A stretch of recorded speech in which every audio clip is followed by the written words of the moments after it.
मु तो सस्पेंड होगी अच्छी तेणु मोर सस्पेंशन विड्रो हो ना निश्चित रूपे अखिल भारतीय कांग्रेस कमिटी ये 4-5 राज्य निर्वाचन सरला जो कार्यक्रम प्रणाली आरंभ होगा कथा आरंभ हो जाइए दिल्ली रे विभिन्न राज्यर प्रदेश कांग्रेस कमिटी एवं अपोजिशन लीडर कि लेजिस्लेटिव पार्टी लीडर कौटी परिवर्तन कर आवश्यकता अच्छी कौटी एआईसीसी रिसफल हबार जो चर्चा चलता असंपूर्ण अच्छे ही नहीं एवं विभिन्न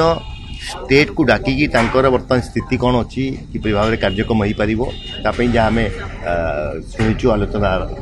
करेंगे बोली तेणु स्वागत योग्य पदक्षेप जो ठोस ब्लूप्रिंट नहीं कि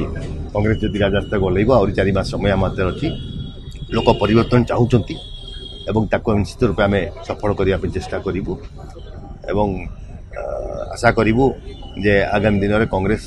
ओडिशा साधारण जनता जहाँ चाहूँगी से अनुसार निजक प्रस्तुत कर मो सांगे दिल्ली आलोचना हो मत लगुच मत कहते या भितर से विड्र करेंगे प्रोसेस चली बर्तमान जो आलोचना डाकी जो आलोचना एआईसीसी चलती भितर एक कथा उठी तेणु मत टेलीफोन में कथबार्ता होते मो सांगे गत काली